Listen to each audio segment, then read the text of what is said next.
Welcome everyone to the Chat Mode Weekly Insight Series, where we share the best practices, information, and insights around chatbots, voice, and AI in the Microsoft ecosystem.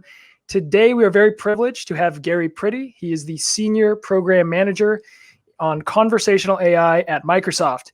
He works on the Bot Framework SDK, as well as helping to co-coordinate the open source community efforts via Bot Builder community on GitHub and MVP and with community outreach.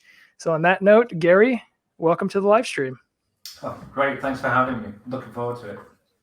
Absolutely. What I typically like to do when we start these streams is ask sort of a unique question based upon our guest background. And I was taking a look at your Twitter profile and I saw that you are an avid Disney fan.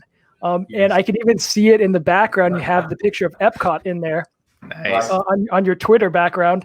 So I was thinking, I remember going to Epcot several times and, their, future of some of their exhibits on the future and some of the cool technologies always had inspired me. So I was curious, what are some takeaways just from the Disney sort of ecosystem that may have inspired you in some of the work you do today in conversational AI? Yeah, that's a great question. I mean, certainly from just a general inspiration point of view, I think the whole Disney experience, the interactivity with the attractions. I've been going to Disney World now since I was 7 years old, and I've been nearly every year since. I think my last trip was trip number 28 or something. And I got married out there, and I love it. And for me, traveling there when I was a kid, and even now, seeing their futuristic exhibits like Epcot as it used to be, and what it's going to be again with some of the things they're doing, really, really inspired me. And I think the reason I ended up really gravitating towards something like conversational AI is because it really allows you to build those experiences, those immersive experiences. And I think we're only just scratching the surface right now. I look forward to a time where we can take things like the holoportation that you see with HoloLens today, and the virtual reality, the augmented reality things, and how can we combine that with the technology that I'm working on at Microsoft and actually, have a real virtual assistant, right? It's really super cool. Absolutely. I don't think, you could have said it better than that, because I'm really waiting for them to bring back some of the future sort of exhibits as well. I remember those ones at Epcot back in the day, and I was just always amazed, and it's just so inspiring. So maybe a segue from that point, to some of the work you're doing at Microsoft, if you don't mind sort of sharing your role at Microsoft, what are some of the things you're focusing on? I would love to learn more. Yeah, sure. So actually, I've recently been through a role change. So I've been at Microsoft now for just over 12 months. Before joining Microsoft, I was a Microsoft MVP focused on Bot Framework and what is now conversational AI.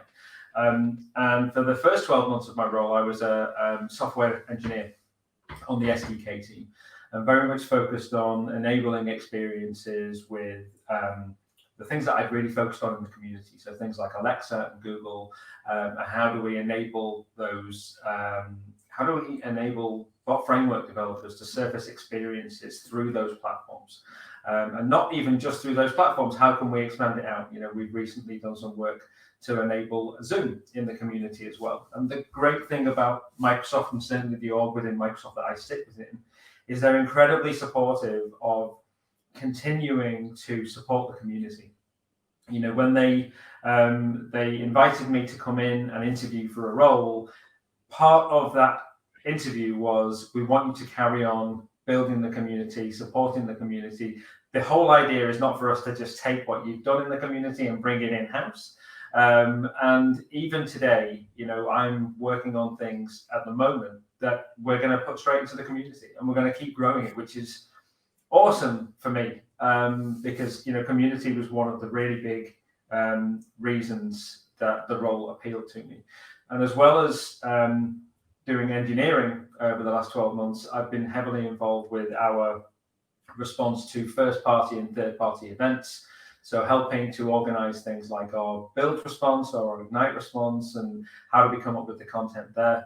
And I said I'd just changed roles, and I've actually just switched based on that sort of activity over to the PM team. So I'm now senior program manager, and my core focuses are really twofold. One of them is developer outreach, still community growth events. And then the other side is I'm actually leading PM activity for Bot Framework Composer, which for those who don't know is our sort of integrated development environment visual designer for bots. So super exciting. I'm absolutely loving the PM role so far, and really our focus right now is the engineering team and the design team are well on with delivering our vision and what we want to deliver this calendar year.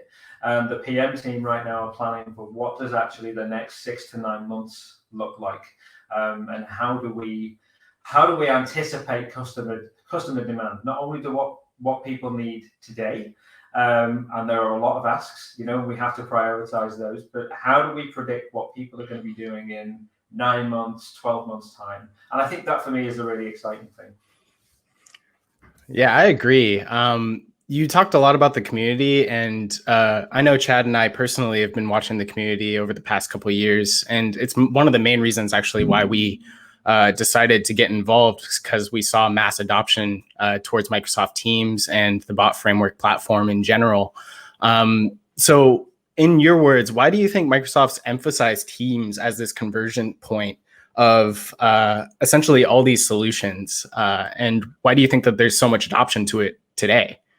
So yeah, I mean, obviously we can all listen to the official blurb from Microsoft about why Teams is so important, and I agree with all of it. But I think for me, I've heard a few people say over the last few weeks, especially when COVID hit and our lives changed, right?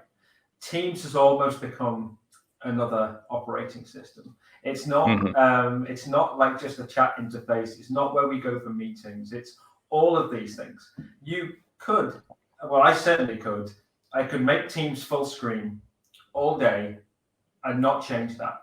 And I could move around Teams, editing Word documents, doing the planning activities, meeting with my colleagues, chatting with other people around Microsoft. And so I think this whole idea that this is really, especially now, where we spend our time. It's where we live. It goes back to this idea that for a long time Windows was where everybody was, and that's still the case for lots of people. But it was really where everybody spent all day. Everybody was in Windows. They had Office open, and that shifted. And it's not shifted necessarily away from Microsoft, but actually the modalities through which we engage, whether that's on mobile or maybe a tablet interface or et cetera, have just shifted. And so I think that's really why Teams has done so well in terms of capturing the people's mind share. And it's been incredible to see the growth of that platform over the last few months.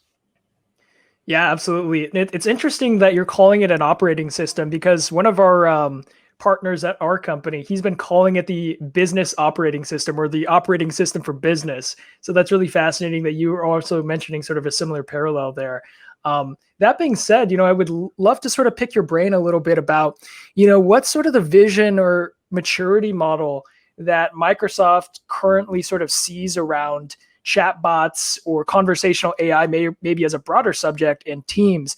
I think, Tyler and I have seen some things around sort of the virtual assistant architecture a little bit, but what does that sort of look like? What's the vision there? So I guess there's two different types of experiences, I think, or two different core types of experiences that I think are converging for Teams. One of them is the traditional experience that we've offered within Conversational AI and Bot Framework, which is that traditional conversational experience where I'm going to engage one-on-one with a chatbot. I can send messages, I can receive messages, I can then maybe start to do some of the native capabilities within the channel, like send an attachment, receive an attachment, maybe get a proactive message. And these are the things that you can almost think of as the core experience across many channels, right? And we definitely see customers who are rolling out experiences on Teams, but also rolling that same experience into an embedded web chat within an internal portal, or maybe they're taking it and actually rolling it out onto Slack as well. There are still customers out there who are using both in different contexts, and they can absolutely do that today. The other side, I think, is really been well adopted by the Office 365 community and the Teams community specifically, are those experiences that are heavily dependent on Teams paradigms and Teams functionality. So things like messaging extensions for search, or Teams actions, Teams specific cards, etc. And today we have in the SDK, and a few months ago, well, actually, not long after I joined, one of the core focuses for our team as a Bot Framework SDK was to really light up Teams as a first-party channel. It was a huge focus for us to make sure that actually Teams have made all this great capability available for Teams apps. How do we light that up with a Bot Framework bot in the SDK? And we did a great job of that. We've seen a lot of adoption. And actually, I'm now working on helping to plan the next step, which is how do we then take that and surface that same capability inside of Composer, which I'm really excited about. And I think a lot of developers out there will be excited to see happen, because I think, layering on Composer on top of those sorts of capabilities really just dramatically increases your ability to, rapidly go to market. But I think the theme there for me, which is not just something I'm seeing with Teams, is we started out a few years ago with Bot Framework, and really the message that was being used as the USP was write once, run everywhere. And that's not necessarily changed, but there's more nuance than that. And I think over the years, more and more people recognize this. And it's certainly something that we are very careful to try and position, which is, yes, there is a core experience that you can write once and you can run everywhere. But you are not going to delight your users or achieve your user experience goals unless you optimize for the channels that you are targeting. And I think that's really where the Teams capabilities really meet our sort of core capabilities with Bot Framework. And what I should be doing as a conversational designer, which more and more is a dedicated, separate role. Still a role that a lot of developers are fulfilling as well. We should acknowledge that. But more and more, you need to almost think about this the same way we think about designing for the web, which is actually, I'm going to design for mobile first, which is, if we map that over to conversational AI, we're saying, I'm going to really write my sort of core fundamental experience of text-based or voice-based, where we're just using speech to text, essentially, experience for all of those channels. And then I'm going to layer on experiences that work best for people on mobile, or people on tablet, or people on desktop. And it's the same thing when we look at channels. If I'm building something for an Alexa assistant today, I don't just want to send a response. I want to send a response, but also send a card to the Alexa app so that someone can actually go into their activity timeline and, really meet the users where they are. And for me, that is the most important thing about conversational design. And the fact that we light up all of these platforms is we can meet the users exactly where they are and use the same techniques to communicate with them that they're using to communicate with everybody else. Yeah, no, that's really fantastic, because you're one of the, I wouldn't say one of the first people that I've talked to that are really honest about what channel specific use cases you really should be thinking about. Often when we talk to people, sometimes they can just assume that you should just publish it to all channels with all the features, right? It's no, not really. So yeah, no, I love that insight. That insight's great. So you talked about a lot of underlying architectures. So you've mentioned adaptive cards, you mentioned voice, even augmented reality. I haven't even explored that in a chatbot space yet. But since you're mentioning them, what of these underlying technologies are you most excited about in implementing into chatbots? And like what are the most recent that you think will be coming to Teams? Okay, so that's wow, that's a broad question. Okay, Yeah. so let me take that sort of one piece at a time. I think the most exciting thing I'm seeing from our platform space right now is the rapid growth in solutions that incorporate voice and speech. And we've had these capabilities for a while now. We've had the direct line speech channel that's been available, and I could go and write a bot that does that. And then, in the community, we started layering on, as I said, the assistants, the popular home assistants. And really what was happening was people were building experiences either for text over here in Teams or, using web chat, or they were building them for voice. And generally they were, building for one channel or maybe two assistants. And I think what I'm really excited to see is how people can start to bring together those experiences so they truly are cross-channel experiences and not just, I've written this conversation and it works on both, right? Because ultimately, quite often that doesn't necessarily meet the end user needs. Before I worked at Microsoft, I worked for a digital agency in the UK, and our USP was all about user experience. How do we make the most of it? And I was lucky enough to be able to sort of usher in the sort of era of the chatbot for them and start to really explore that. And I was surrounded by a great team of people to help me do it. And one of the things that we really wanted to explore is how do people switch between channels? How do they move? Like, again, I go back to the old, looking at the comparison with the web, right? But we've gone from a world where I'm either sat at my computer to a world where I could be on my computer or I'm on my phone when I'm walking down the street. But actually then suddenly, as user experience designers, you have to suddenly plan for a world where someone's on their phone whilst they're watching the TV, also with the laptop right next to them. And how does that interplay work? Well, I don't think we're there yet with necessarily the conversational AI, but what we are looking at is how do I take an experience and not have the same conversation design on every channel, even if I've optimized it, right? But it's looking at what makes sense for each channel. So it might be that I interact with my insurance company via a chatbot on their website when I need to go and do something like change my address because I've moved home, or I interact with them, via the same, web chat if I need to raise some sort of support request around billing.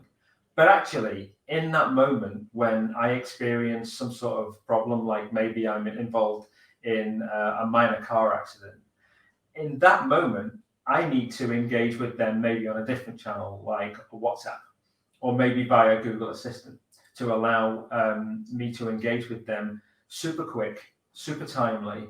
But it's really important for folks to look at, well, actually, what use cases make sense in that scenario? And quite often, we see customers not necessarily saying, I'm going to build this one use case and I'm going to surface it on these channels. They're going to build two different use cases, each one optimized for two different channels, but they have to interconnect, right? We have to think about the experience of how do I move. And we're starting to see that if you look at the, some of our competitive platforms, like Dialogflow and Google Actions, you can see that they're thinking along the same lines. If I build a Google Action now, I can instigate, if I'm talking with a speech-based device, I can send a message as the developer to say, I want to transfer this user from this surface of speech device to one with a screen where they can interact. And again, I think really understanding those sort of multimodal experiences, I think is where we start to really unlock some pretty exciting things. So coming on to the second part of your question around Teams, I can probably, I think what I'm very excited about there is to see what happens over the next, couple of years, how we can, again, expand out into that multimodal space. right now we have some great capabilities for us to interact on a one-on-one basis or with a bot within a channel. But on our roadmap that we displayed at Ignite, we talked about the Teams multimodal meeting assistant. Now, I can't go into any details today, unfortunately, but I think they're the sorts of experiences that you're going to start to see over the coming months, and from our team and from the Teams team, where we'll actually start to see some of that interplay between modalities and the really pushing the boundaries of what we can do with our technology as one Microsoft. Not just what do we do on the Bot Framework team and what do they do on the Teams team, but I think the important thing to understand is that we work incredibly closely with Teams, with Azure Communication Services was announced last week. We're working very closely with them. Adaptive Cards is a separate team, but quite often you wouldn't know Adaptive Cards was a separate team because we are extremely well integrated. So. Absolutely. So you probably saw me like grinning, over some of the things you said. I mean, I just want to unpack some of that here. So number one, I really love the fact that you're emphasizing conversation design. I think maybe a month or so ago, we had a great conversation with Jonathan Foster, who is really driving a lot of the conversation design efforts at Microsoft right now.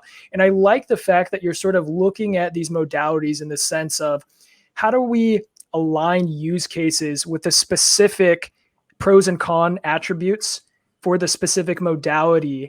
And I think that's a really innovative way of thinking about things, right? If we're going to be moving from this mindset of, hey, deploy in one place and deploy everywhere, to let's deploy the use cases aligned to the channels or modalities that make the most sense. I love that sort of methodology, but I think you're taking it a step further.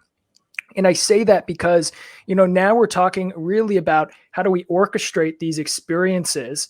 And, perhaps this is a really good segue to the recent announcements from Ignite, because I know that Orchestrator, to a certain extent, has gone into private beta.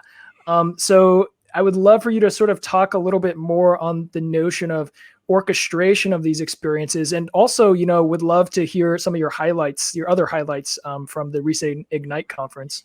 Yeah, sure, absolutely. So Orchestrator is actually in a public preview right now, which is great. So you can go and try it. And for those of you who don't know, I'll give a little bit of background, which is we have a concept within Bot Framework of skills. And essentially, any bot that you build within using Bot Framework, you can expose as a skill. So you can almost unlock these virtual assistant type scenarios where I have one entry point that's connected to all my channels, and then that can, what we call today, dispatch the incoming message off to an individual skill. What it really allows me to do as an enterprise is say, well, actually, we're going to have our central dev team manage this virtual assistant bot. It's not really going to do very much. It's going to handle greetings, it's going to handle cancellation, and it's also going to figure out when that message comes in, where should I send it? And then what you can do is say to the HR team, hey, you go and build a bot using Composer, and you expose that as a skill, and we're going to plug it in. And you can say to the finance team, oh, that bot you built with version 3 of the Bot Framework a few years ago, well, you can now enable that as a skill, and you can plug that into the core as well. So instead of having, and I think it was a common feeling, a few years ago when Bot Framework was first a thing, the bots were just going to spring up everywhere, right? Enterprises were going to have hundreds of bots. And I think people realized pretty quickly that actually what is a better way of looking at it is let's have a single bot. Let's not overload people cognitively with, all of these bots to remember and have to interact with. Let's just give them a single bot and then have that do the dispatching and understand what are they trying to achieve. So we have today this idea of dispatch, the dispatch service, which is essentially a special type of Lewis service, for those of you who are familiar with that, language understanding service. And it will use your natural language from the message that you've sent into the bot to actually look at, okay, where should I send this? Shall I send this to a Q&A maker model? Shall I send it to a particular skill? And we'll route it. One of the inherent issues with that, though, is that we need to do an incredible amount of training quite often. As your number of skills grow and the number of intents within each skill grows, you need to provide a significant number of examples in order to make sure that routing and that dispatching is successful. And you can absolutely do that today, but it does take work. We're trying with the next generation of technology, which is called Orchestrator. And I'm by no means a machine learning expert, but I'll do my best to explain here. This is like a transformer-based model. It's not a service, it runs locally, and it's based on BERT, which people may have heard of. And the idea here is that actually I can, at a very simplistic level, let's say I have a single bot, like my single entry point bot, and I have a weather skill and I have a calendar skill, right? Previously, I would need to go and have utterances for what's the forecast in Seattle, what's the weather going to be like in Southport, do I need an umbrella tomorrow? And then my calendar skill has all those same things, right? But what the orchestrator will do, because it's based on BERT, I can actually provide just some keywords. I can actually say, well, actually, my weather skill, the keyword is just weather. And my calendar skill, my keyword is just calendar and schedule or agenda. And then I can say, what's the forecast in Seattle? And none of those words exist anywhere inside my orchestrator model. But actually, behind the scenes, using the BERT model that's underneath, it's going to route me to the right place. So I guess really at a high level, it's our next level of orchestration between skills, and also trying to improve scenarios like I've got all of these Lewis models that I need to dispatch between, and I also have Q&A maker over here. Oh, and then I've also got this other thing, which actually is something completely outside of the realm of Microsoft that I want to include, and hopefully Orchestrator is going to solve that problem. So just want to clarify, because all of this is super fascinating, because I think a lot of us that have been building bots for quite some time have struggled with some of these things as you continue to scale out experiences. And it's just like, man, you're either going to need a considerable team to really support these things and get the extensibility that was sort of promised to us in 2016. Yeah. So with Orchestrator, is like the thinking beginning to sort of move to this model of deprecating the dialogue manager to a certain respect, or maybe abstracting some of the complexity out of it? I don't necessarily know I'd go that far. I think there's other work going on inside of Microsoft Research, which we've seen, things like semantic machines, etc. And they do some incredible work and continue to do push on that research. I think actually though, the point I would make here is today we have an incredible suite of tools. Composer being one of them, it's amazing. But actually, we can't lose sight of the fact that whilst there will be a small group of us who are really pushing the boundaries with this technology and really sort of pushing on the edges, there is a big group of people who are still getting to grips with, how do I design a conversation? How do I understand what somebody wants to say to me?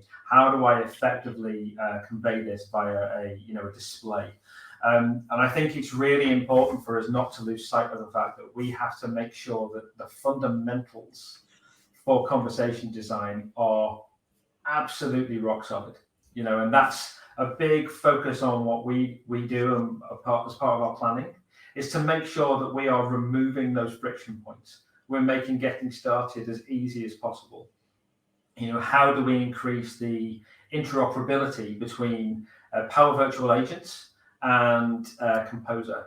One of the other things we talked about at Ignite is the fact that later this calendar year, you will be able to build a bot with Power Virtual Agents. And for those who don't know, PVA, as we call it, is part of the Power Platform.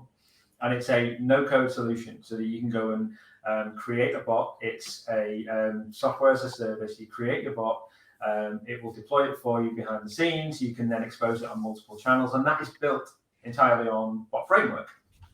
But what we've seen is, and what we want to absolutely make sure is the case, is we don't want cliffs, right? We don't want somebody to go down the PVA route and achieve lots of things, but then hit a wall when that designer maybe doesn't allow them the flexibility that they need to achieve their scenario. And so we started off by enabling the PDA team snapped to our skills model. So from a PDA bot, you can have that as your doorway bot, and you can call out to a skill that's been built with Bot Framework, either SDK or Composer or even V3. So you can do that today. We're now extending out the ability for you to use Composer to extend your PDA solution and then publish directly back from Composer into PDA, right? And you're going to start to see these, this convergence and this integration between the two platforms. And I'm personally really excited about it, because I think it's when, one of my favorite quotes, and I can never remember how the quote goes, but it's something along the lines of like, the most profound technologies are the ones that, become part of your everyday life and then just sort of disappear. And I feel like when we get to the point where we have a SaaS-based solution where anyone can go and create one of these experiences, but we can really help them stay on the rails, that's incredible. But when we can really unlock the power of anybody with some technical experience to actually go beyond that and extend it is great. But what about bringing the two together and actually making sure that there are no cliffs? I can go between one and go between the other. I think it's just super exciting. Yeah, no, I definitely agree. Like, I often live probably in the more cutting edge realm, much like we all kind of do on this conversation. And I think Orchestrator is great, and it'll be able to allow much complexities to be extracted from very small amount of information. So if you can set up like two intents that easily without having to do all like the phrase intent analysis and like building it out, that's going to be great, because it just allows for more expansion of people actually getting involved on the projects. And I think that's what pairing all these tools together really allows, is for more expansion of people getting involved in the bot building process.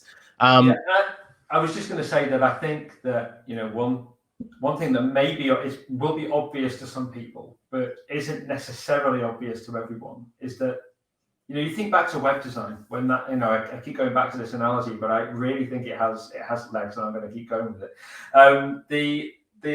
When we started with web design, I remember I was 14, and I decided one day, hey, I'm going to go and learn how to build a website. My dad lent me like £100, I think it was. I went and bought Front Page 98, and I ran my own little business. I started charging people to do websites, and I did the HTML, I did the design.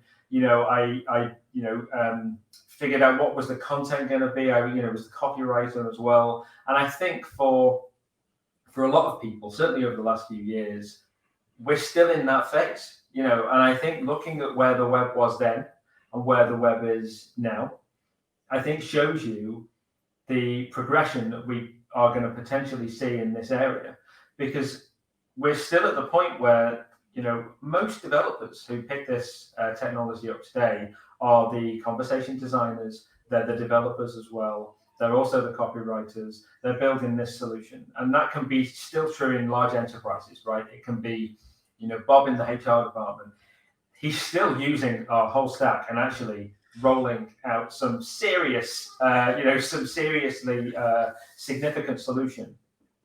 But where we are getting to more and more, and what I see more and more when I talk to customers every day, is this emergence of a conversational AI team within an organization. And it started with people in specific roles, like the UX designers for the web would start to dip their toe in the conversational design space. And the developers who were developing the website would actually say, well, actually, I'm not going to go and develop this solution with Bot Framework over here. What we're seeing more and more of, though, is new roles. Entire new careers are spinning up in this space so fast. Mm-hmm. But it's for a good reason, right? Conversation design is not easy, right? We can do as much as we can as a business to make sure that you have the best toolkit in the world. We are absolutely focused on making sure that we provide the best practices. So our virtual assistant solution accelerator today is effectively a starter kit for an enterprise bot that will handle greetings, cancellations, disambiguation, skill dispatching. And we also provide, first-party skills. So you can go and roll out our calendar skill, our productivity skill. They're great, right? And they can get you from 0 to 90 really, really quickly. But if you need to build something that's specific for your domain or your users, that's more niche, or how you say it, niche-y, I think then you really need to start to understand that space. And as soon as you start getting into things like multimodality, etc., it can be complicated. And there's no point shying away from that. I think far too often we've seen organizations try and sell this really simplistic dream. And it's pointless, because otherwise all you do is you set expectations so incredibly high. Someone jumps in and they're like, oh, yeah, I mean, that doesn't work. Yeah. One of the things I really liked about the approach before I joined Microsoft, and Microsoft when they rolled out Bot Framework, is they sort of showed us what was possible then, right? I remember to this day sitting, watching build 2016, and seeing some of the team come out and talk about Bot Framework. I think they showed a pizza bot in Skype, right? And the amazing thing was, after that build keynote finished, I went and downloaded that pizza bot. Within an hour, I had it running in Skype. And, I think that was so important, because had I gone in and tried to sort of roll that out and it didn't really work, and that would have been massively demotivating, and I could have potentially just dropped it. So I think it's really important how we position it and how we talk about it, as well as reaching for the stars, right? So. Yeah, no, definitely. Like, I feel like your analogy of HTML development, like web development, is very, very aligned with how the conversational tools are adapting, right? Because like you're describing, when it was like the .com era, essentially it was just pure HTML, probably CSS was there. And then you started to adapt to like JavaScript, and then like you started getting these more complex animation type functionalities. But then you have like a no code solution pops up, and you like get Wix, and then now you actually have no code enterprise solutions like Webflow, right? Like, I pay for Webflow. I love it. Like, it allows me to do amazing things with web design, and I can kind of be a one-man army. But I love that you're totally honest with it. It's like, you cannot be a one-man army. Like, you can know all the tool sets and everything, but your use case designs are gonna interact with a lot of people from a lot of various different backgrounds. Like, you're not gonna have that subject knowledge to design for everyone. Like, it's impossible. So you need to get more people involved on these conversational design teams. So I love what you guys are starting to push, and it's great. Yeah. And I think, the other things that we try and call out, and it's hard, right? Because we only have a limited amount of bandwidth at those large conferences, and the sort of things you'll hear me talking about on podcasts like this and shows like the AI show on Channel 9 are things like our telemetry capabilities, right? Yeah. So the fact that you can go and build a bot today, and within minutes you can turn on this swathe of telemetry where you can actually capture data about how are people using your bot, how are they flowing through it. So if they start hearing the main dialogue and they go to the booking dialogue, and then where do they go from there? And more importantly, where are they dropping out? And then once I know where they're dropping out, I can look into individually which prompts are people getting to before they actually finish. And then I can start to do really some of the more traditional analytics work that I would do today with Google Analytics, which is, okay, well, is it the copy that's wrong? Is there a technical problem? Should I be looking for exceptions? And I think, we really need to get used to the fact that it's not, let's put this out there and hope it works. We've got to put it out there. We've got to monitor it. You've got to continuously improve it. I always, my mantra when I was working directly with customers to build these solutions was always, let's start really small. Let's start really focused, and then we'll go from there. Now, that got much easier as time went on, because you do have companies like Microsoft and its competitors coming up with these more managed solutions, or the amazing starter kit material that we can actually can help us scale. We shouldn't have to reinvent the wheel every time we build a bot. I don't want to have to write a greeting dialogue every single time I write a bot, which is why we include it as standard in the composer templates. And over time, you'll see more and more things like that become, just readily available for you to spin up and sort of add as foundational capabilities within your solution. In the same way that today we have Bootstrap. If you're going to go and build your own website, then you can install Bootstrap and actually, right, I need a carousel or I need a banner. Well, yeah, because I don't want to go and build a banner myself. Right? What's the point? So, it's just wasted energy and wasted effort. So I think that, we're going to see more and more of this over time. The interesting thing, as with every technology today, is the curve on which this thing is growing and maturing is not like the web, right? The web, comparatively, was slow compared to the trajectory some of this technology is on today. And I think it's going to be really interesting. I look back at, I had no idea that the Bot Framework existed 4 years ago. Right, well, it didn't. It was in development inside of Microsoft, and I was like, it hadn't even entered my brain to think about conversational AI. And I look at how far we've come in 4 years and how it's pervasive now in the industry. So I'm really excited to see what happens in the future. Yeah, no, I'm excited too. I guess since we've touched a little bit on some of the people that are in the industry that are actually starting to adopt this, and as the curve is going up, what are some of the most impactful use cases and integrations that you see industries starting to use chatbots on Microsoft Teams today?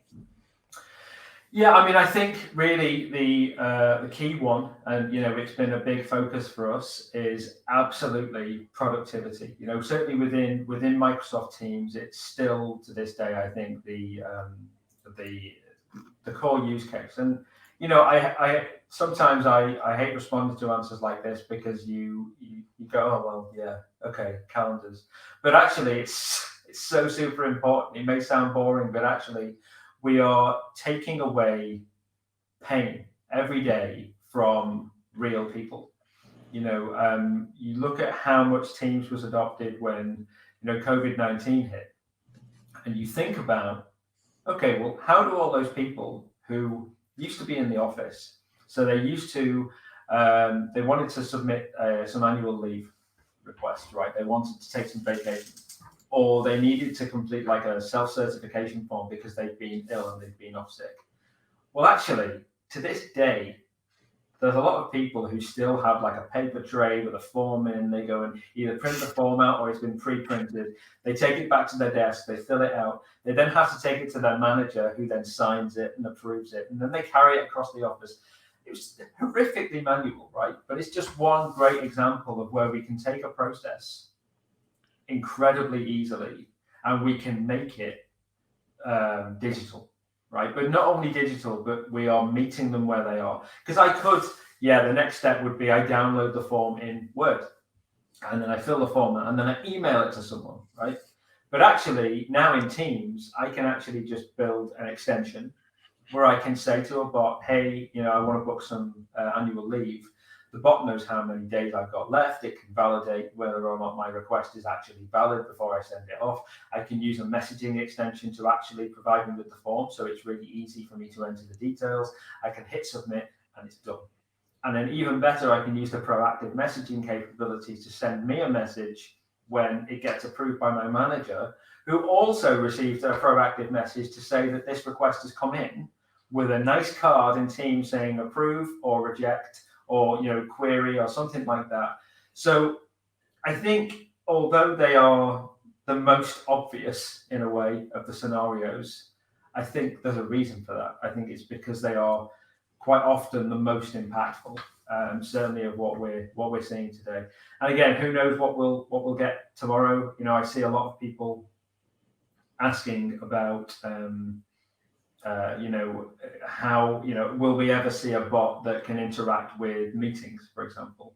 And as we said earlier, there's the whole meeting assistant project, and you'll see more about that soon. But yeah, I think productivity from a team's perspective, and then outside of teams, I think by far and away the biggest one we see is web chat, with integrations on sort of websites. You can see insurers or customer service. Again, I have lost count of the number of times recently now where I phone an organization expecting to be on the phone for ages on hold, and I actually get through pretty quickly because the request I'm calling for is pretty complex. And it started dawning on me that actually the organizations where the wait times are low are the ones who've actually adopted conversational AI solutions and automated solutions on their websites or in other channels like WhatsApp or Facebook Messenger, so they can really sort of divert that effort. And as a related point, the one thing I always say, I always get challenged every now and again, do you not think these chatbots are coming to take people's jobs, right?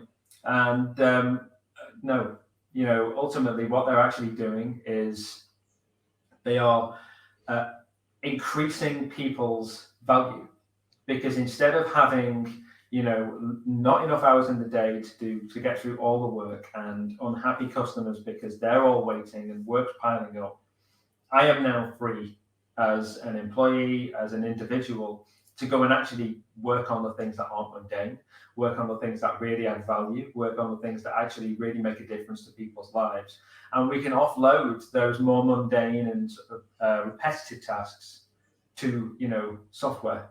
And I think that's why you see a huge increase in the number of RPA organizations who are sticking conversational AI solutions on the front of RPA. And I'm pretty excited about seeing what happens with things like Bot Framework and Power Virtual Agents, and what people do with Power Automate. Yeah, I just have to say to that point, so are we. We're so fascinated right now. We've actually built a number of bots internally that, on the front end, it's a chat bot powered by Bot Framework. And then we're driving and enabling, some of these RPA flows. And it's just amazing the stuff that you can do, right? I mean, if we think about the integration capability, right, we have traditional APIs. We have, the Power platform, which has all of these integrations pre-built into it too.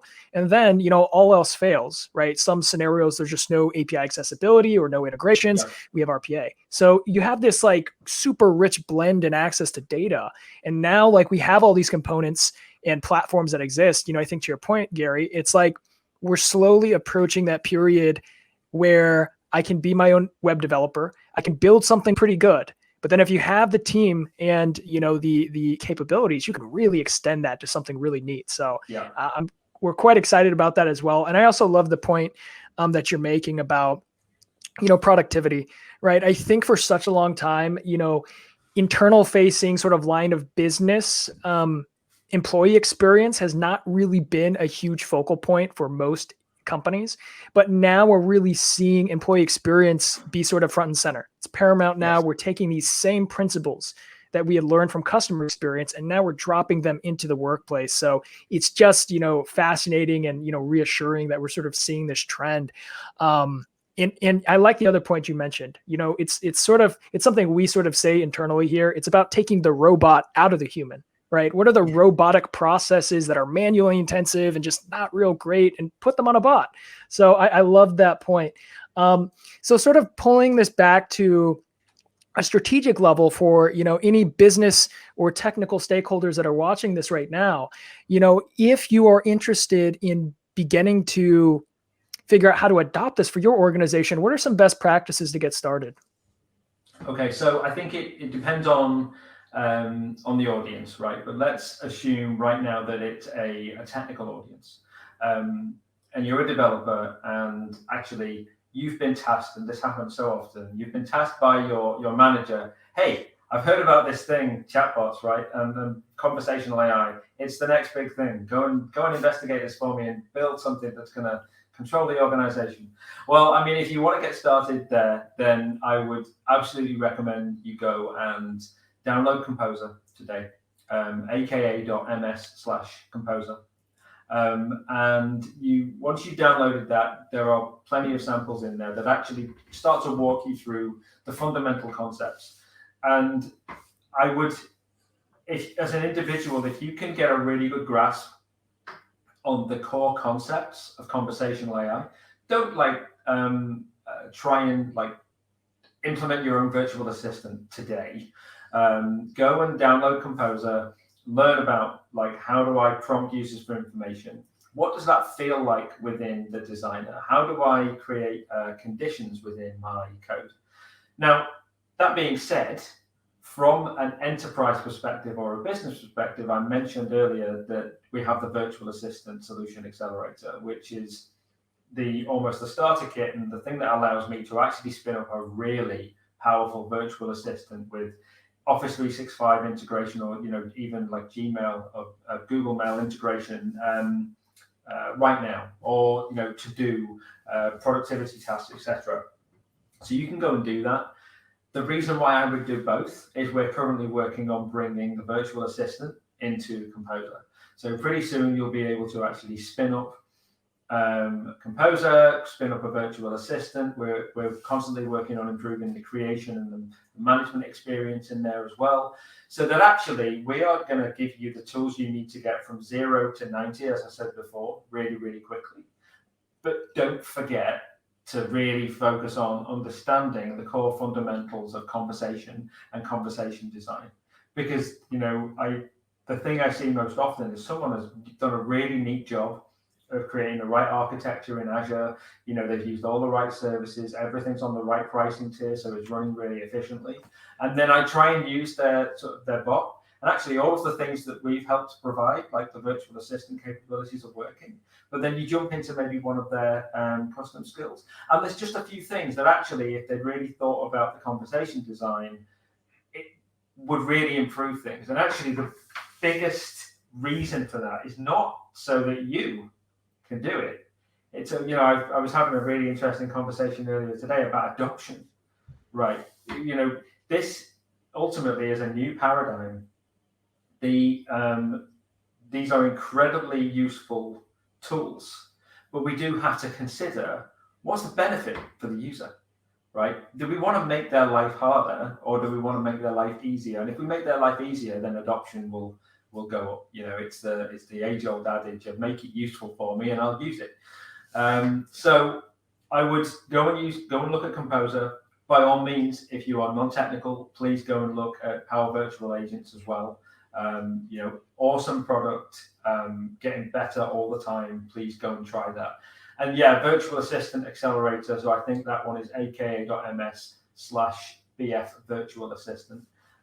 Go and check out that project and keep an eye on it as we move forward, and we'll be making more announcements as we hit the next Ignite early next year, and then build. We're on a hell of a planning and build cycle right now. You're going to see a lot out of our team in the next 12 months.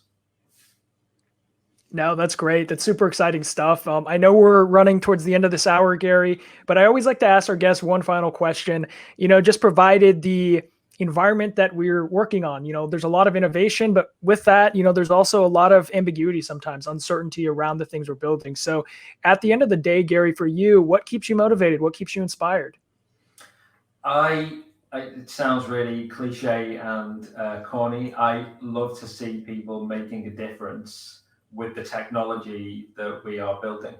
I have to pinch myself every single day that I work for Microsoft, number one, right? I mean, I helped to build the community externally, and I'm lucky enough that it got me into the position that I'm in.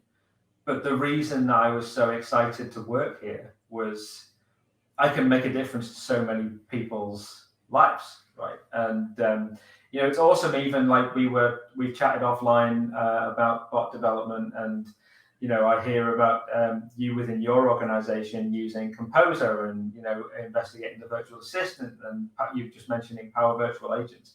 That for me is what keeps me going. I wake up every day and just think, okay, how can we actually just turn that crank another notch round the wheel and make something better. And it's what got me started with the community. And still, I get a real buzz if I go and build something, release it open source, and then I hear that it's made a real difference for someone. It's huge. I mean, it doesn't get any better than that, So when this whole COVID-19 thing started, I went and built a Zoom adapter for Bot Framework because suddenly everyone has started using Zoom. And then I heard from someone a couple of weeks later who I'd never met. They just reached out to me, on Teams internally and just said, "Oh, my customers just use this, and they've just implemented it, and they're now using it to, aid their employees who are newly working at home." I mean, that's incredible. Yeah, no, I love it. I think that's something similar that motivates all of us in the space to see that impact. But Gary, on that note, we appreciate you jumping on today, sharing your insight, your strategy around these things, and we certainly would love to have you come back again in the future. So on that note, thank you so much. Thanks for having me. I'd love to come back. Thank you. Yeah, it was great. Thank you. All right, take care, everyone.